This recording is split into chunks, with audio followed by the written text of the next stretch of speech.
Okay, perfect. So the last talk for the day by Francis Perry in Google. We have talked about streaming today. We have talked about batch analytics. And now let's hear about how we combine the two. Okay. So here it is to Francis Perry. Thank you. So I'm Francis Perry. I'm a tech lead on the Dataflow team at Google. And today we're going to build a Dataflow big data pipeline to process mobile gaming logs. Now the Dataflow model is a unified model, so it can express both batch and streaming computations in the same model. So here's the running example that we're going to be using today. We've got a really new, awesome, addictive mobile game where users do some sort of stupid, repetitive task over and over again to earn points, right? And they're doing this all over the world and send in this score information home back to our system. Now, the users are organized into teams. They're earning points as a team. Some teams are geographically distributed, like this green giraffe team. Other teams are more geographically clumped. So the purple monkeys and the red pandas both sort of have key locations. All these users are earning scores, and they're sending those events back.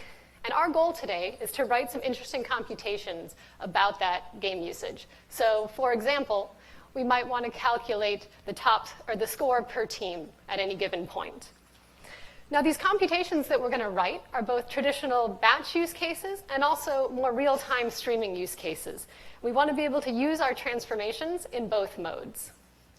Because our game might have an offline mode where users are playing without an active data connection, we're going to use custom timestamps and toggles for handling late data to be able to talk about the events when they occurred, not when they actually entered the system.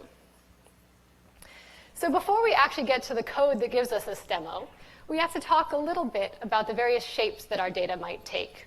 We'll use this shape and see how these different types of data have motivated the evolution of big data processing at Google.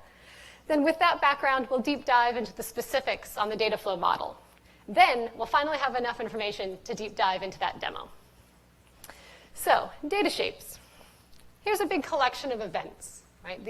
Each event is a user, the user's team, and the score, the number of points they just earned. Okay? Now, this collection is pretty small, but hopefully our game takes off and becomes really popular. So this collection gets very large. It might get so large that we start using a repetitive structure to track it. So we have our logs from Tuesday, from Wednesday, from Thursday.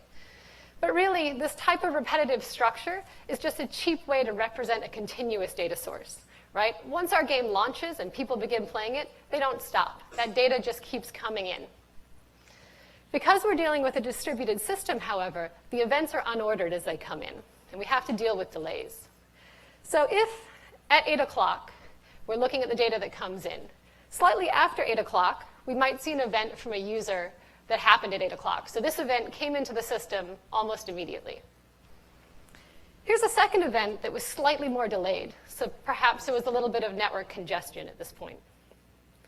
There are events, however, that can be hours and hours delayed. Now, this could be a one-off thing, like a fiber cut across the Atlantic, or this could be a regular usage mode, like a user in airplane mode playing our game on a trans-Pacific flight, or somebody camping in the woods with no cell reception and playing our game in their tent, right? So we have to be able to handle this unordered infinite data. And when we do that, there's a few tensions that come into play. So if we want our results to be complete, for example, tracking exactly all the users that played our game today, then we have to wait for those late events. So we have to wait for all those flights to land and all those campers to return to civilization. Waiting that long introduces way too much latency, right? We don't want to actually do that. So there's this inherent tension because we want results as soon as we can.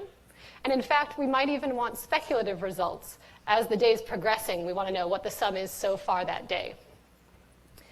Now, the more data we buffer and the more often we process our data, the higher the resource costs. So cost also comes into play here. Now, the right trade-offs between these three knobs depends on the usage case.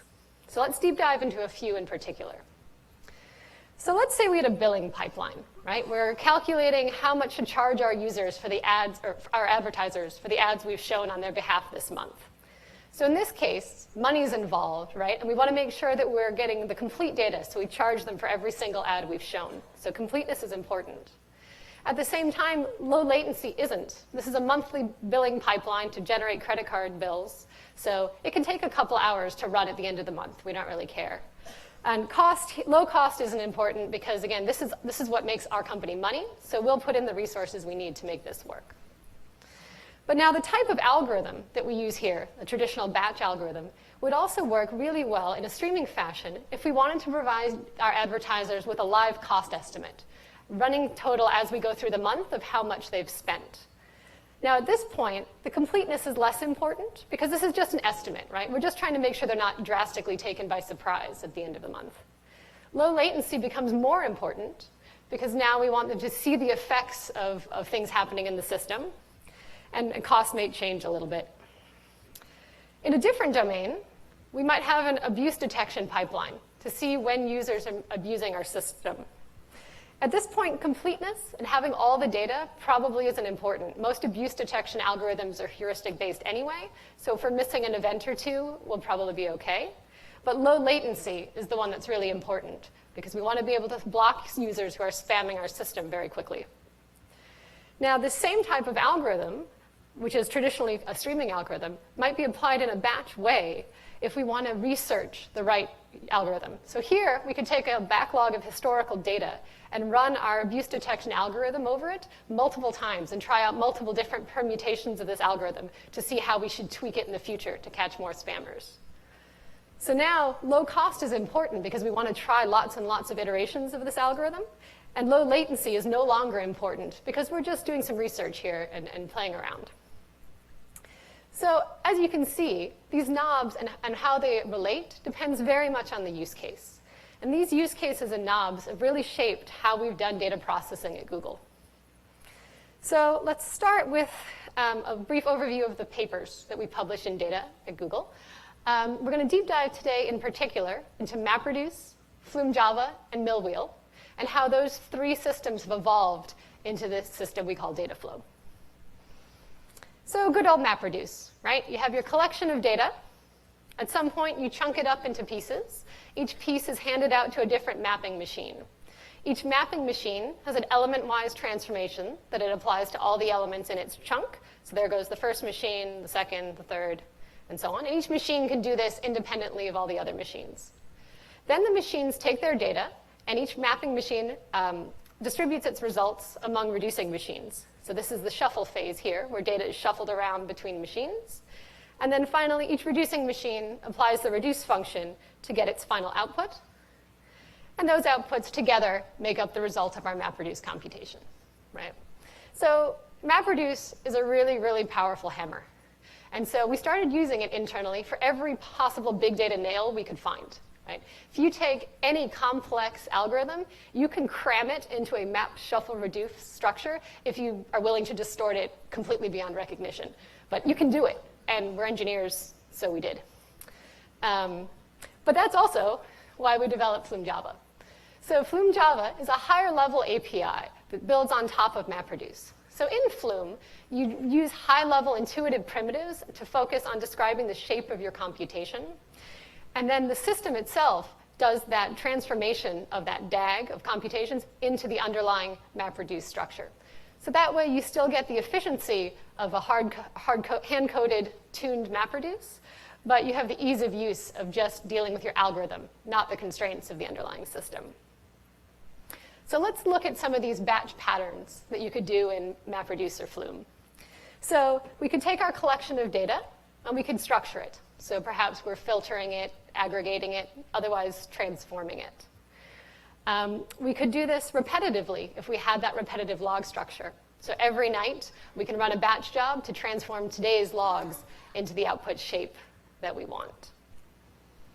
We could divide each collection of data up, partitioning it or subdividing it. For example, we could divide it up into time-based windows. So we could take Tuesday's logs and discover the top user per hour in those logs. Now the drawback of that, because this is a batch system, is that we're going to wait to the nightly run to figure out the most active user at 1 a.m. in the morning, even though we had that data long ago. Another common pattern is sessions. So a session captures a burst of user activity. So if a user's playing our game, you might see them continually scoring points during a commercial break, and then their show resumes, and they put the game away. And so all of a sudden, there's a real gap in their activity. So sessions can be done in a traditional MapReduce style, and here you see it done. However, you'll notice that some users, like Jose, have an artificial break in their session. Right? Our logs rolled over at midnight, and Jose was interacting with our game from 11 p.m. to 1 a.m. But because there was that artificial break in the middle, we were unable to see that that was a full session. So these types of patterns are very powerful. MapReduce can do a lot, but there's a few things lacking. There's that low latency that's missing, and there's that ability to really have a continuous data source without having to insert these artificial breaks. So that's why people started using streaming systems, right, for continuous real-time processing. And at Google, that looks like a system called Millwheel. So Millwheel is our framework for building low-latency data processing systems. Again, the user gives us a graph of computations they'd like to perform, and Millwheel spins up the resources to have nodes that host each computation and handles pushing data through the system. So Millwheel can also handle many of these same patterns. So an element-wise transformation, where you're taking a stream of data and filtering it, for example, work very naturally in a streaming system. As data flows through the system, you apply your element-wise transformation. Aggregations, however, get a little trickier. An aggregation usually does something like gather up all the related keys in the collection. But when your data source is infinite, then you'd be waiting a really long time to get that first result, because you never know if you're going to get more values with that same key. So instead, you have to window your data up into finite-sized chunks. And then that way you can make progress over each chunk. Now, the easiest way to do that is to use the processing time of the system. So every 5 minutes, I'll take whatever data I've gotten in the last 5 minutes and aggregate it, toss it on down the line, and get the next 5 minutes worth of data.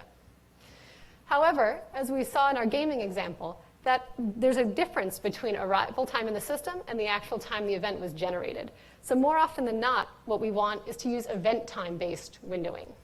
So here we're looking at the semantic properties of each element when deciding what time-based window to put it in. So for example, here we've got the red element arrives in the system just before 12:30, and it goes into that 12 to 1 o'clock window, because it arrived right about when it occurred. The green element, however, shows up in the system about 12:45, but it's actually from 11:15. There was just a delay in it getting to us. And so for that reason, we move it back into the 11 a.m. window. Now, no matter how we want to divide, this kind of event-based patterns also work for sessions, right? So here we have the same thing where we're building up these user sessions based on the actual event time when the user did the action, not the time when the element arrived in the system. So no matter how we choose to divide things up into finite time-based chunks, we need to make that difference between event time and processing time concrete. So here in the graphs we're going to show today, event time goes along the x-axis in yellow, and processing time, or the time when the elements arrived in the system, is on the y-axis in blue. Now, if the system was perfect and events arrived in our system as soon as they occurred, data would follow that dashed line. But it doesn't, right? There's these arbitrary delays or skews that separate real time and cause the data to lag slightly in processing time. So we refer to, and that skew can change over time, right? And we refer to that line as the watermark. So the watermark is this description of event time progress. It basically says, at this point, I don't expect any elements older than this to arrive in the system. Ideally, watermarks would be perfect, and we'd know exactly how far through our data we were. But that's hard to do, right? Some things like log files might give us a relatively good heuristic. Log files tend to be monotonically increasing, so it's unlikely we're going to see data out of order. But something like our distributed system definitely has data out of order, so there's no way we can get a perfect watermark in that system. Instead, we're going to have to use a heuristic. As soon as we use a heuristic, we have to understand the trade-offs we make. So if our heuristic and our watermark moves too slowly, then we're waiting for elements longer than we need to, and our results are going to be delayed. If our watermark is too fast, then some data is going to actually come in after the watermark is passed. So we thought we were done seeing data from the 11 to 12 o'clock window, and we've moved on, but then in comes a late straggling element. And now this data is late. We've already processed its friends and sent them on down the pipeline. So we have to be able to decide what to do with that element. So all these trade-offs come back and forth, relate to the watermark, right? So if that late data, if we have late data, our results won't be complete. But if we're making sure we wait for all that late data, then we're not going to get the latency we want. So these trade-offs, depend on your use case.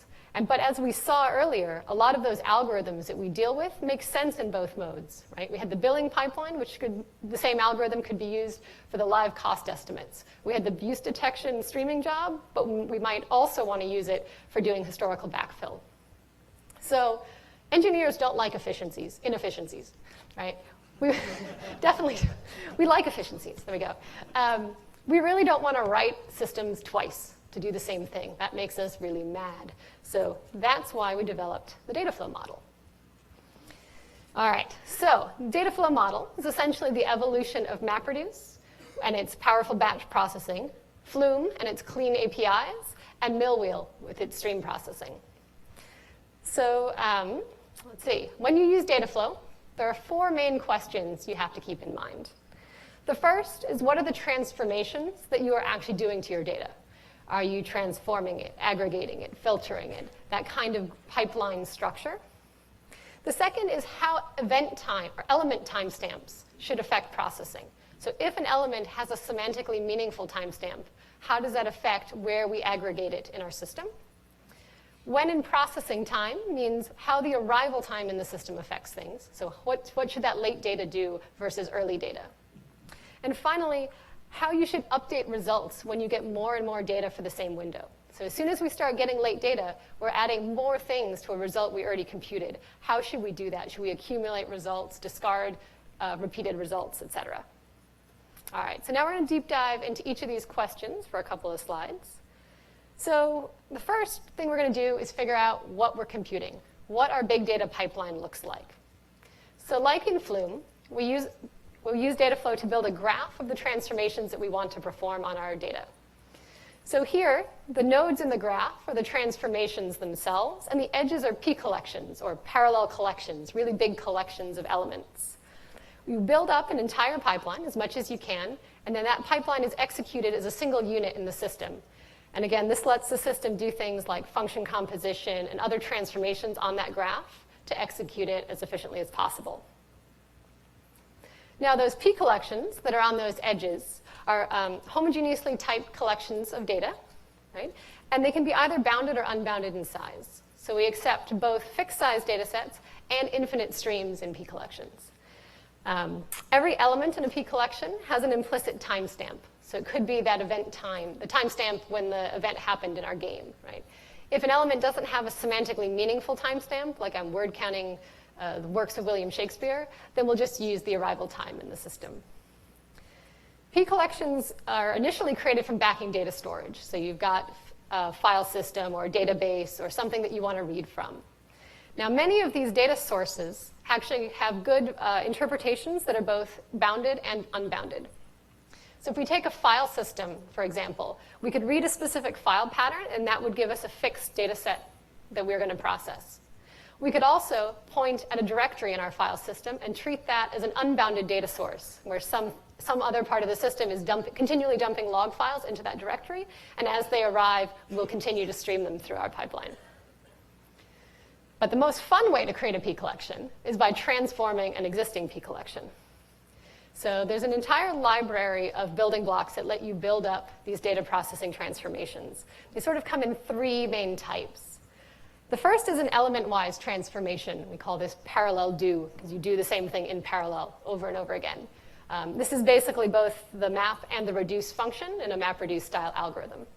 But here, every element can be individually transformed into the elements in the output collection. And because they can be processed independently, that gives the system a lot of flexibility in how it chooses to parallelize this part of the computation.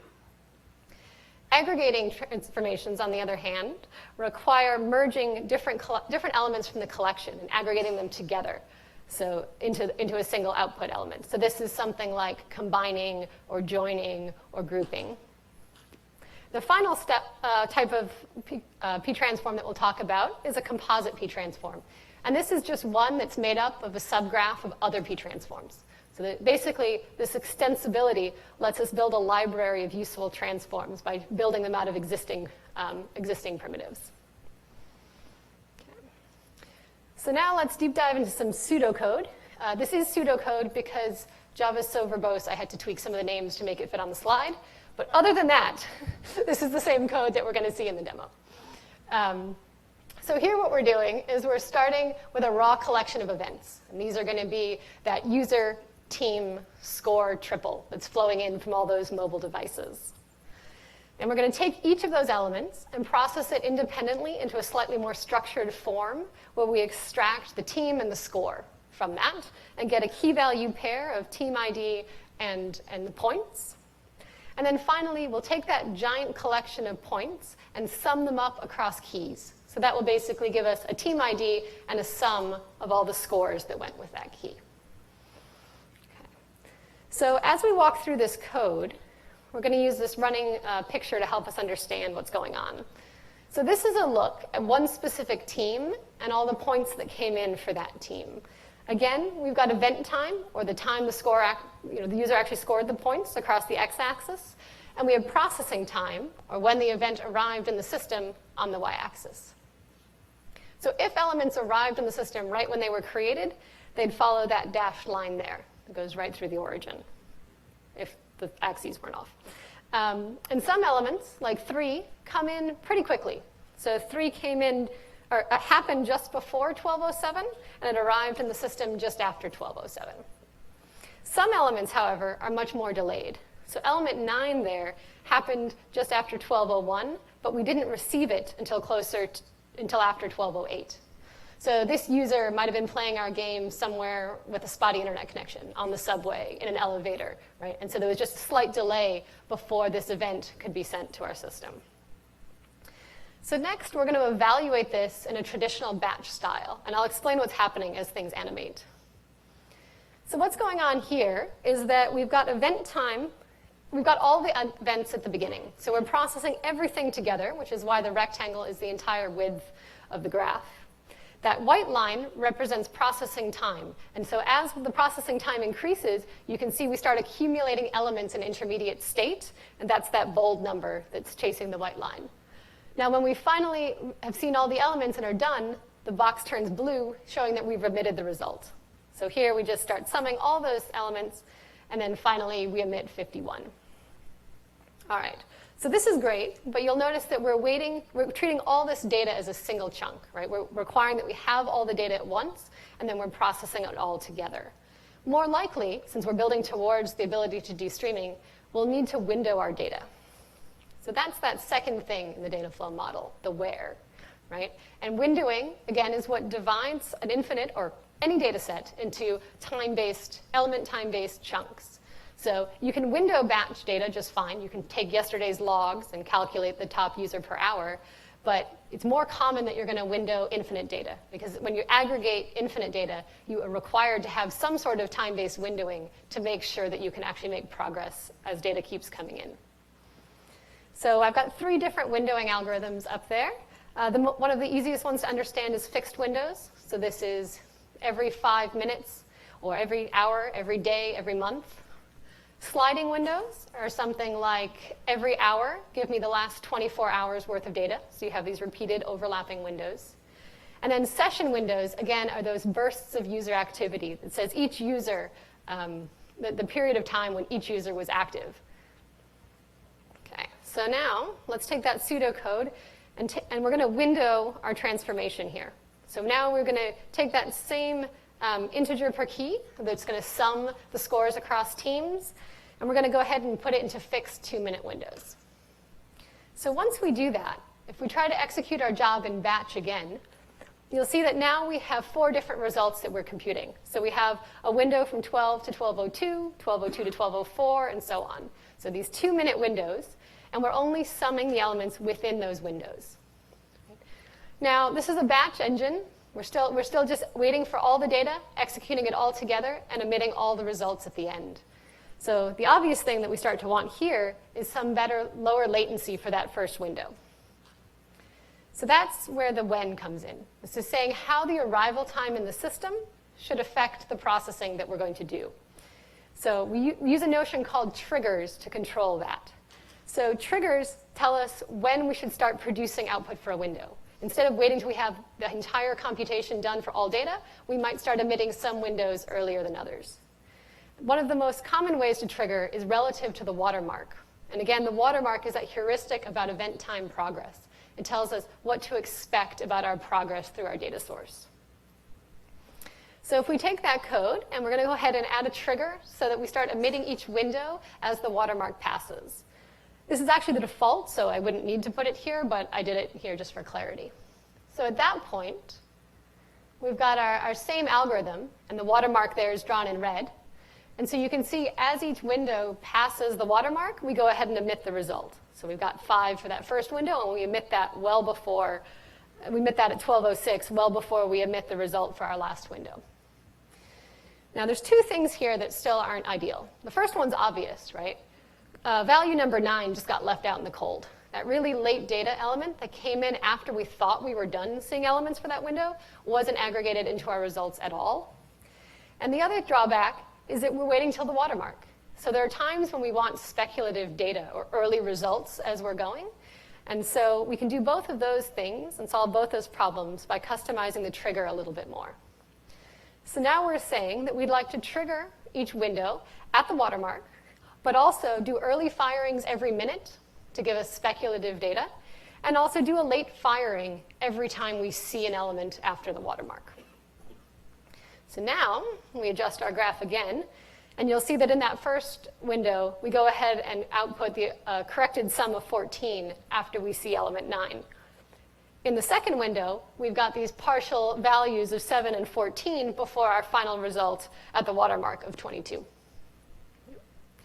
Now here, as there are multiple elements per window, we've chosen to accumulate them, but that's not always the choice we want to make. So our final set of 4 things in the model is figuring out how to deal with repeated results. So as we get more and more results for the same window, what should we do with them? So if we had an early element of 3, we fired as an early firing, and then at the watermark, we had 2 more elements, 5 and 1, and finally a late element of 2. What should the sum be in each of our windows? So there are actually 11. If we sum those, the result is actually 11, right? And however, there's a few different ways we could actually expose that. We could choose to only emit the sum for new elements as we go. So the first time we only get 3.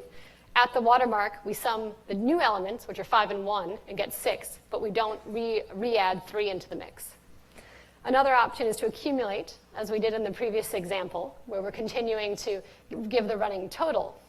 Now, the drawback of this is that depending on our consumer, depending on who is listening to this data source, that consumer may not be smart enough to update the results appropriately. It may not be able to distinguish the fact that 3 and 11 are actually part of the same result that's getting refined over time. It may think they're separate results.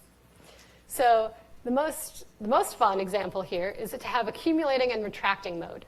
So there, every time we emit a new element, we emit the cumulative total, and we also retract the old value, backsies, as my team likes to call it.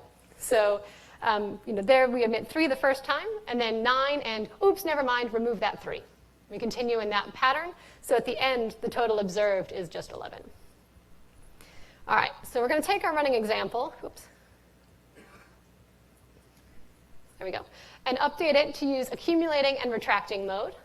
And while we're at it, we're going to go for broke here and change our windowing from fixed windows to session windows. So now we're doing bursts of user activity. We're triggering every minute at the watermark and every time we see late data.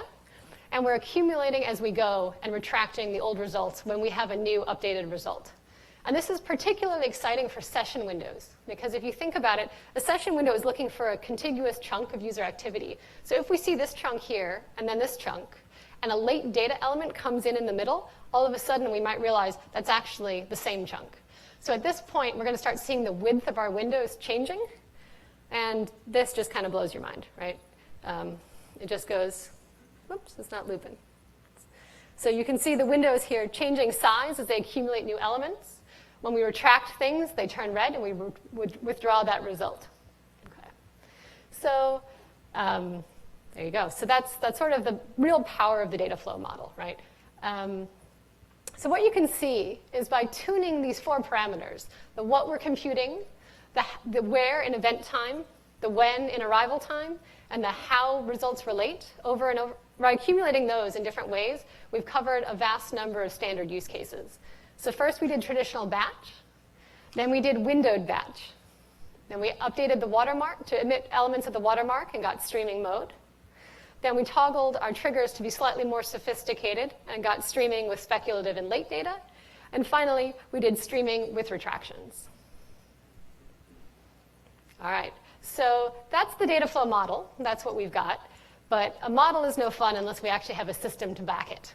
So Google Cloud Dataflow is part of Google's cloud platform. So Google's cloud platform has all sorts of things in it. It's got raw compute, raw storage. It's got higher level tools for web developers and data analysts. So Dataflow is just one of the tools in that arsenal. And it's both an SDK for writing programs and also a fully managed service for executing those programs on the cloud platform. So the SDKs are open source. You can go check out the Java SDK on GitHub right now. The Python SDK is still in the works, but we'll get it out there as soon as we can. Now, you use these SDKs to actually construct that data processing graph. Right? And this says what the computation is that you want to perform. Once you've done that, you can run that graph in a few different ways. So there's a runner that lets you run it locally on your laptop or wherever you are. So that's great for developing and just playing around with small data, writing unit tests, which we all do. You can run it on Google Cloud Platform on the fully managed Dataflow service. Or you can use one of the open source runners to run it on a third-party environment. So if you happen to have a Spark cluster or Flink cluster in your back pocket, you can go ahead and run your Dataflow program there. If you choose to run it at Google on our fully managed service, then we're going to do all sorts of good stuff for you. We're going to take that graph structure, we're going to optimize it to be as efficient as possible. We're going to manage the life cycle of all your compute resources for you. So we'll spin up VMs as needed, resize the size of the pool of VMs, so adding more or shrinking that depending on how your data processing is going. We'll do smart task rebalancing to make sure those resources are being used efficiently. And we also have a number of tools like a monitoring UI and integration with distributed cloud logs, so you can easily search logs across multiple machines, that kind of stuff. All right, so now let's actually see this. Okay. So we're going to start by building a batch computation to process these logs. So over here, I'm going to start by creating a pipeline. So this tells the system I'm going to start building that processing graph of computations that I want to perform. In this case, we're going to read just some static data from a text file. And this data looks like user, comma, team, comma, points. We'll take that string and we'll do a transformation to parse each element, each string, into a slightly more structured value and get out just the score, or just the team and the score. Then we'll call our score per team transform. Now this is one that I just created up here. It's a composite transformation. It's a silly composite transformation because it only has one thing inside it. But I did it to illustrate the point, right? This is going to be a transformation that I wrote. It could have any amount of complexity inside it. Here, all it's actually going to do is take that input team and score collection and apply, again, that sum that we've been using all along and return that result. Once we have that result, we'll format it into a string that we can print, and then finally, we'll write it out to a text file. So at this point, we've built the pipeline graph, but we haven't actually executed it. So then we'll go ahead and ask the pipeline to run. And where this runs, again, is configured by command line flag. So it could be on my laptop, it could be in Google's cloud, it could be on Spark. I'll show you actually what it looked like when I ran it this morning on the Google Cloud Platform. So here's our monitoring UI, the Dataflow Monitoring UI for this job. So you can see here's the graph structure with those 5 operations. This was a batch job. It took 2 minutes. Most of that is actually going to be starting up the VMs for a small job like this. First, it parses those events, and then it does that score per team transform. And this is that composite transform that I wrote, so I might want to look into the structure. Here it's pretty simple structure inside. It was just that sum per key. But it turns out sum per key is actually just a library function that itself is a composite operation. So I can deep dive into that. And there's the group by key and the combine that underlies that. So what this is doing is letting you interact with your graph as you wrote it, not as the system performs it. So often when the system has to take that graph and turn it into a more efficient structure, if we let you actually monitor that structure, it wouldn't look anything like what you wrote, and you'd be really confused. So we're pretty excited about how this actually lets you continue to interact with your program at the same level as you wrote it. Let's see what else we can point out here. There's, my data had 3 parse errors that I added on purpose. So I have a running counter here of errors as I go. If this job were live and actually took more than 2 minutes to run, we'd be able to watch that counter, as the job is going. I can click on steps and learn about how many elements, the estimated size, that kind of stuff. All right, oh, and here's a quick snapshot of the output. So we've got these team names and the total score for that team. Right? We haven't done any windowing here or anything special, so we've just taken that fixed, bounded collection of data from a file and transformed it into an output file. But now let's go back and let's start reusing this score per team transform. So we're going to take this same transform that we wrote and used in a batch pipeline, and now we'll use it in a streaming pipeline. So here's a different pipeline. Again, we're going ahead and creating a pipeline. This time, the first thing we're going to do is read from PubSub, which is Google's messaging system. Right? And at this point, we're going to say we want to use custom timestamps here. So as events are injected into PubSub, they'll be tagged with the time they occur. And when we read them out of PubSub, we'll be able to use that same event time instead of the arrival time. Then we'll use that same parse function to parse our elements into structured data. And now we have this collection of key value pairs with the team and the score. We're going to do 2 different things to this collection. We're going to window it in 2 different ways and write it out to 2 different places. So the first thing we're going to do is use fixed windows. And so we're going to take fixed windows that are 5 minutes long, and we're going to allow data to be late up to an hour. So any data that comes in up to an hour after we think that window is closed is still going to be processed by the system. And when we process more and more results for the same window, we're going to accumulate. So we want to keep a running total of the scores as we go. After we set the windowing, we can go ahead and use that same transform again from the previous pipeline. And then we're going to write that information out to BigQuery, which is Google's analytics service, basically like you can use SQL to query it. So the second thing we're going to do to score events is window it into sessions. So now we're going to look for bursts of user activity separated by a gap of 5 minutes. So here we're looking across this whole team. When, if these teams are geographically clumped, you'll probably see the red pandas all online at the same time of day until they all go to bed. And then that team will sort of acquiesce and there'll be no more events from that team. So we're trying to sort of identify those usage patterns. In this case, we're not going to deal with late data, just to show that we can, if we want to, choose to drop it. And again, we're going to use that same score per team. All right, so at this point, let's go see what this pipeline, live demos are fun. All right, let's just refresh this real quick. So here's this live pipeline running. So this is running right now. So you can see here, this is again the same structure that we had before. Reading from PubSub, parsing the elements, then windowing 2 different ways, and calling that same score per team element. This one's a streaming job. It's been running for 2.5 hours. And it's processing roughly 1,800 elements per second from my really interesting fake data that I'm generating somewhere else. We can deep dive into some of these steps a little bit, for example. So the system lag is 9 seconds. So that's telling us there are elements in the system that have been there for 9 seconds and not processed. So as long as this number is staying very low, the system is keeping up with the data that's coming in. Right? The other thing it's telling us is the watermark is 4:37, which I don't have a clock I can see, but should be right around now. And so this is the point at which we think we're no longer going to see data older than this, right? So we don't expect to see any elements earlier than 4:38 at this current point. We are going to see some elements that are slightly earlier because I'm injecting some late data into this pipeline on purpose. So let's go ahead and query over those output tables that we're writing. So here I am in the BigQuery UI. And if you look, you can see I've got two tables that we were writing, the fixed data and the sessions data. So the first thing I'm going to do is look at the fixed windows table and try to find an element that came in late so we can see how it updates.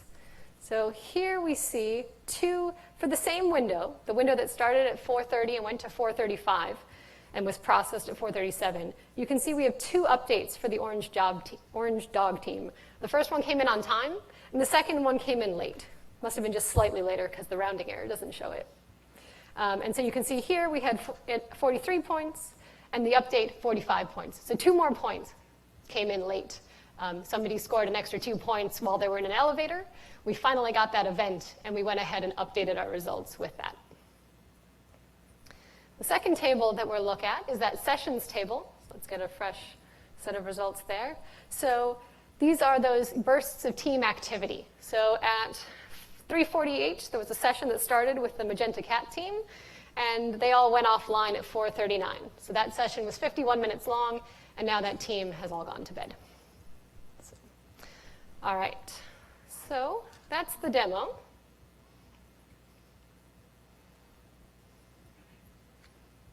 So as you can see, what we did is we took this mobile gaming application that we had with logs and user events streaming in from all sorts of distributed devices, and we wrote a reusable PTransform to process that data. In this case, it was a very simple score per team, but it could have been a much more complex aggregation or computation that we wanted. Then we took that same PTransform and we ran it in multiple modes, both in batch and in streaming. When we ran it in streaming, we were using event time, not processing time. So we were able to talk about when the event occurred, not when it arrived in the system. And we were able to easily toggle those windowing and late data settings to figure out what to deal with. All right? So that's what I've got for you today. If you'd like to learn more about Cloud Dataflow, we just published a paper at VLDB last month, so you can go and read that wonderful 12-page small font academic paper. If you'd rather get started by actually getting your hands on it, though, you can go and grab the Dataflow SDK for Java off of GitHub and play with that, run it on your local machine, run it on the Spark cluster you've got in the backyard. Or if you want, you can use a free trial and actually start running things on Google's cloud platform and try running these things at scale. All right, so thank you. Any questions? We have 15 minutes for questions, so we'll go ahead and take questions. So I talk too fast. Hi, thank you for the session, very informative. Yeah, does this have any integration with Storm currently or just runs over Spark? It does not. Okay. We have a batch runner that runs on Spark in batch mode, but we don't have any streaming open source runners that I know of yet. Not on Spark streaming. I think some folks have looked at it, but Spark streaming's windowing semantics aren't quite as powerful as ours, so we've had trouble. We won't be able to translate our whole model into Spark streaming. So if you're writing to systems like BigQuery, how is it to go and update it? Like, do you actually update it, or do you just append the new value? So in BigQuery's case, so the question was whether we're appending to BigQuery. So in BigQuery's case, we are just appending to that. It depends on the data sync that you're using and what its properties are. If you had one that could support writing, then you can do that. So Cloud Bigtable just came out on Google Cloud Platform, and we can write that and write updates to Bigtable and overwrite rows. What data syncs does the SDK supports? Like, you have to have a SDK support for that, right? So we support a few. We support most of the Google Cloud Platform syncs and sources out of the box. We don't support, we're not ever going to possibly support all the sources and syncs there are. So what we do is have custom APIs that let you teach us about new sources and syncs. And the reason you have to do something special is that we want to be able to parallelize these things efficiently. So if you want to give us a new source, for example, a new batch source, you have to tell us how to split it into chunks, which is pretty standard. But for our really powerful auto-scaling algorithms, you also have to teach us how to estimate progress through those chunks and further split that, because our system will be sort of fine-tuning how data is balanced across machines. So once you teach us that about your source, then you can use that with Dataflow. Thank you.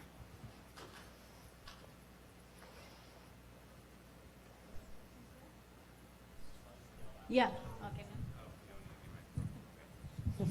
For the example that you have, where you broke by session, and Yep. you basically have the teams and the team scores, Yep. were the events that coming in, were they actually from different players that all belonged to the same team? They were, yeah. Okay, Yep. thanks.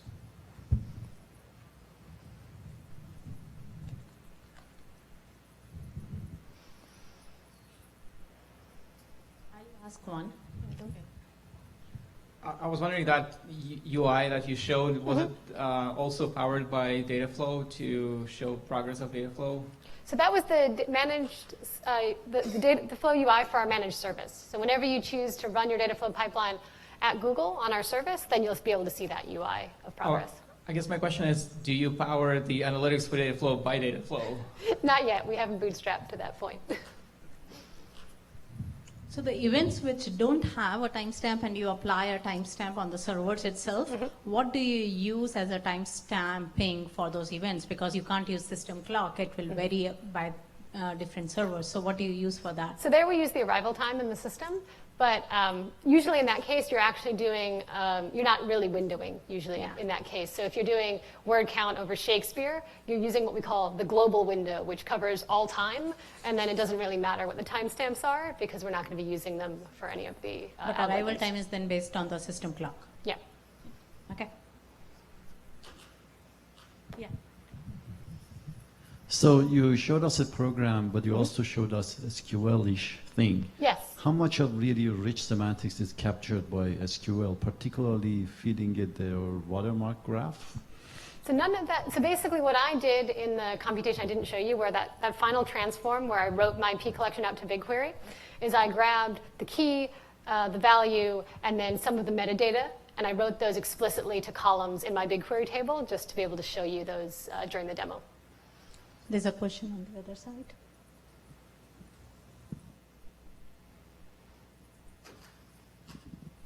Hi.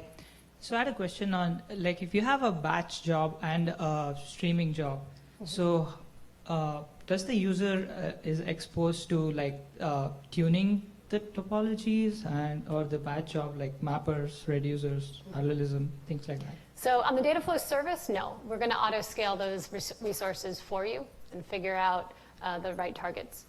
Okay.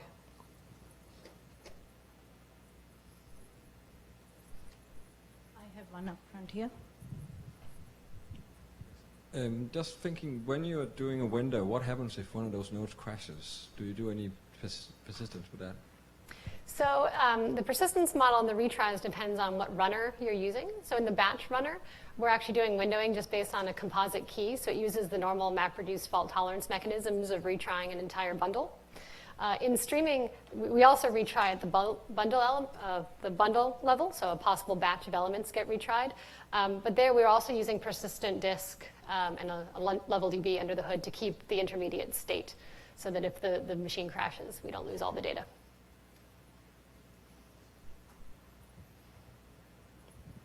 In addition to that question, does it provide any kind of reliability for the messages coming in, like guaranteed processing? Yes, so we do exactly once processing. Exactly. Modulo any side effects that get introduced when we retry a bundle, but yeah. Okay, thank you. I have one more. So in the morning, we learned about like a little bit of pushback methods, which are very prominent in stream processing, like rate limiting the streams whenever you get an overflow, whereas that doesn't matter in batch processing. And so where do you cover that part in your streaming, or how do you cover that one? So when the data is coming in too fast for the system to Yes, handle? yes. So there the hope is that we'll auto-scale, right? So we'll throw more VMs at it for you, at least in our Yes. service, and be able to handle that. That particular algorithm is still in progress, but should be out very soon. Okay. Any more questions? Cool. Let's thank Francis Perry for an amazing talk. Thanks, Francis. All right, thank you.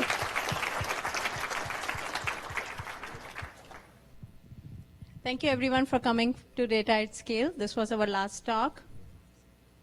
And we do have office hours right now, and Francis and other speakers will be available there. So thank you.